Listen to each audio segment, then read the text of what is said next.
TV দখল হয়ে যাচ্ছে, টিভি চ্যানেল, পত্রিকা অফিস দখল হয়ে যাচ্ছে, মালিকানা পরিবর্তন হয়ে যাচ্ছে, ব্যবসায়িক শিল্পগোষ্ঠীর মালিকানা পরিবর্তন হয়ে যাচ্ছে, একটা হরিলুট চলছে, এমনকি ব্যাংক লুটপাটের ঘটনাও ঘটছে। আমি সেদিন ডিবিসি পত্রিকায় দেখেছি কয়েকটি ব্যাংকের ভল্ট থেকে টাকা নিয়ে যাচ্ছে বাংলাদেশ ব্যাংকে। একটা নৈরাজ্য চলছে। কেন আমরা এই বিপ্লব করেছি? এই নৈরাজ্য দেখার জন্য। এই নৈরাজ্য দেখার জন্য আমরা এই বিপ্লব করি নাই। কিছু ব্যক্তিরা এতদিন চামচামি করেছে, এখন অফিসার হবেন, টিভি চ্যানেলের মালিক হবেন, টিভি পত্রিকা চালাবেন, পয়সাপাতি কামাবেন। একজন ব্যবসায়ীর তা এখন আপনারা মালিকানা পরিবর্তন করে নেবেন। এটিকে হরিলুটের বাংলাদেশ গড়ার জন্য আমরা তো ত্যাগ স্বীকার করেছি, এত রক্ত দিয়েছি। সেটা হবে না, হবে না। লঞ্চঘাট দখল হয়ে যাচ্ছে, এইবার খাবে এক গ্রুপ খেয়াঘাট, ওইবার খাবে আরেক গ্রুপ।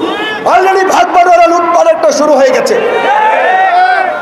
যেতে না যেতেই কোন সরকার, রাজনৈতিক সরকার কি ক্ষমতা এসেছে?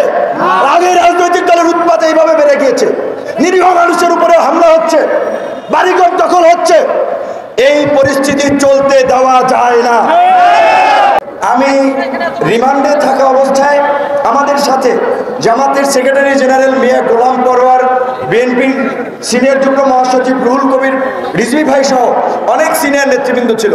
আমরা সবসময় নামাজ আদায় করেছি, এক হচ্ছে মোনাজাত করেছি জেলখানাতেও। মনে হচ্ছে যে একটা কথা আল্লাহর কাছে পরিষ্কারভাবে বলেছি যে আল্লাহ, আপনি এই জাতির জন্য উত্তম ফয়সালা দিয়ে দেন, এই জাতির যেই পথে মুক্তি পাবে আপনি সেই ব্যবস্থা করে দেন। তো আপনার আমাদের সকলের দোয়া, হয়তো কারো দোয়া আল্লাহ কবুল করেছে, তার ফলে এই প্রাচীর শক্তির পতন ঘটানো সম্ভব হয়েছে।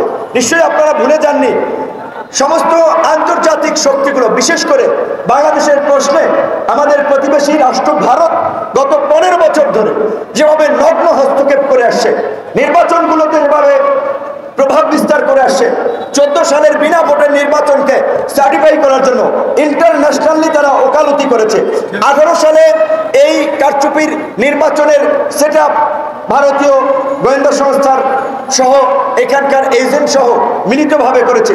24 সালেও সমস্ত ওয়েস্টার্ন কান্ট্রি যখন বাংলাদেশে একটা অবাধ সুষ্ঠু নিরপেক্ষ নির্বাচনের কথা বলেছে, আমাদের প্রতিবেশী রাষ্ট্র ভারত তখনও কিন্তু এই প্রাচীর শক্তির পক্ষে অবস্থান নিয়েছে।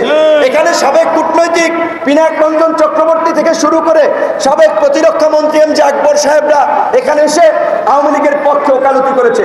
অনেকেই বলেছিল ভারতের মতো একটা বৃহৎ শক্তি রাষ্ট্র শেখ হাসিনার পাশে আছে, চীন ফাইন্যান্স করছে, রাশিয়া আমেরিকাকে বিট করার জন্য শেখ হাসিনার পাশে আছে, কাজী শেখ হাসিনাকে বোধহয় হটানো যাবে না। কিন্তু ওই যে আল্লাহ বলছে যে আল্লাহর মায়ের দুনিয়ার বাইরে, দেখছেন শেখ হাসিনাকে আল্লাহর মায়ের বাংলাদেশের বাইরে করে দিয়েছে। এটা কেউ কল্পনা করেছেন? এত প্রতাপশালী নারী প্রধানমন্ত্রী কয়েকদিন আগেও দাম্ভিকতার সাথে বলেছিলেন শেখ মুজিবের কন্যা দেশ ছেড়ে পালায় না। মানে কি হয়েছে? এখন লোকজন স্লোগান দেয় পালাইছে রে পালাইছে, পালাইছে রে পালাইছে, শেখ হাসিনা পালাইছে। কাজে আমরা পরিষ্কার ভাবি আমাদের আজকের এই সম্প্রীতির সমাবেশ থেকে, আজকের এই সমাবেশ আমরা করছি কেন? আমরা দেখছি যে আজকে যেই ছাত্র জনতা যে স্বপ্ন নিয়ে একটা সহনশীল মানবিক সমৃদ্ধ গণতান্ত্রিক বাংলাদেশের স্বপ্ন নিয়ে তারা যে মুক্তির লড়াই সংগ্রাম করেছে, সেই মুক্তির লড়াই সংগ্রামে দুষ্কৃতিকারীরা একটা নৈরাজ্যকর পরিস্থিতি সারা বাংলাদেশে তৈরি করতেছে। আমার এই যে অফিস আলরাজি কমপ্লেক্স দখল করতেও লোকজন এখানে চলে আসছে। তাহলে বিপিনুরের অফিস এইটা এলাকার সবাই জানে আলরাজি কমপ্লেক্সে, সেইখানে যদি দখল করতে চলে আসতে পারে, পাড়া মহল্লায় গ্রামগঞ্জের কি অবস্থা একবার চিন্তা করে।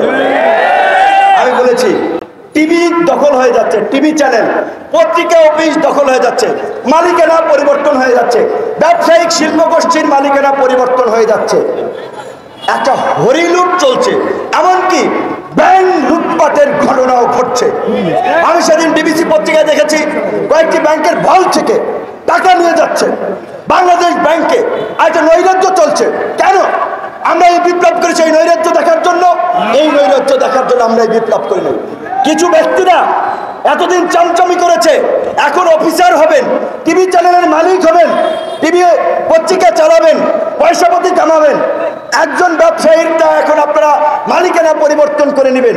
এটিকে হরিলুটের বাংলাদেশ গড়ার জন্য আমরা তো ত্যাগ স্বীকার করেছি, এত রক্ত দিয়েছি। সেটা হবে না, হবে না। আমরা ওই দুর্বৃত্তদেরকে হুঁশিয়ারি দিয়ে বলতে চাই, আমরা সামরিক বাহিনীকে, আমরা অন্তর্বর্তীকালীন সরকারকে বলতে চাই, অতি দ্রুত আপনারা সকল রাজনৈতিক দলের সাথে বসে কিভাবে এই দুর্বৃত্তদের বিরুদ্ধে ব্যবস্থা নেবেন, পরাজিত করবেন, আপনারা সেই রূপরেখা তৈরি করুন। আমরা আপনাদেরকে সব ধরনের সহযোগিতা করব। আজকে আমার বাড়ি তো বরিশাল, জানেন তো, নদনদী এলাকার লোক। লঞ্চঘাট দখল হয়ে যাচ্ছে, এইবার খাবে এক গ্রুপ, খেয়াঘাট ওইবার খাবে আরেক গ্রুপ। অলরেডি ভাগ বাটোয়ারা, লুটপাট একটা শুরু হয়ে গেছে। যেতে না যেতেই কোন সরকার, রাজনৈতিক সরকার কি ক্ষমতা এসেছে? আগে রাজনৈতিক দলের উৎপাত এইভাবে বেড়ে গিয়েছে, নিরীহ মানুষের উপরে হামলা হচ্ছে, বাড়িঘর দখল হচ্ছে। এই পরিস্থিতি চলতে দেওয়া যায় না। তাই আমি ছাত্র জনতাকে বলবো, এই বিপ্লবকে যারা নস্যাৎ করতে যায়, বৃহৎ বিপ্লবে পরিণত করতে চায়, তাদের বিরুদ্ধে পাড়া মহল্লায় সম্প্রীতি সমাবেশ করে এইভাবে নাগরিক, সচেতন মানুষ, সাংবাদিক, প্রশাসন সকলকে নিয়ে দুর্বৃত্ত প্রতিরোধ কমিটি গঠন করতে হবে। আজকে পুলিশের চেইন অফ কমান্ড ভেঙে পড়েছে।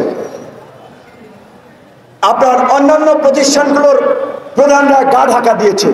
তাই অন্তর্বর্তীকালীন সরকারকে অনতিবিলম্বে প্রশাসনে একটা শৃঙ্খলা ফিরিয়ে আনতে হবে। পুলিশ প্রশাসন সহ সরকারি কর্মকর্তা কর্মচারীদের মধ্যে যারা এই ফ্যাসিস্ট শক্তির লেজুর ভিত্তি করেছে, গোলামি করেছে, দালালি করেছে, জনগণের বিরুদ্ধে অবস্থান নিয়ে গণবিরোধী কর্মকাণ্ড করেছে, অনতিবিলম্বে তাদেরকে চিহ্নিত করে চাকরিচ্যুত করে বিচারের মুখোমুখি করতে হবে। এনএসআই, ডিজিএফআই সহ সকল গোয়েন্দা সংস্থার প্রধানদেরকে বিচারের মুখোমুখি করতে হবে, কারণ তারা এই গণহত্যা এবং এই নৈরাজ্যে এই সরকারের সহযোগী ছিল। র্যাব আগেই আন্তর্জাতিকভাবে একটি ডেথ স্কোয়াড বাহিনী হিসেবে পরিচিত হয়েছে।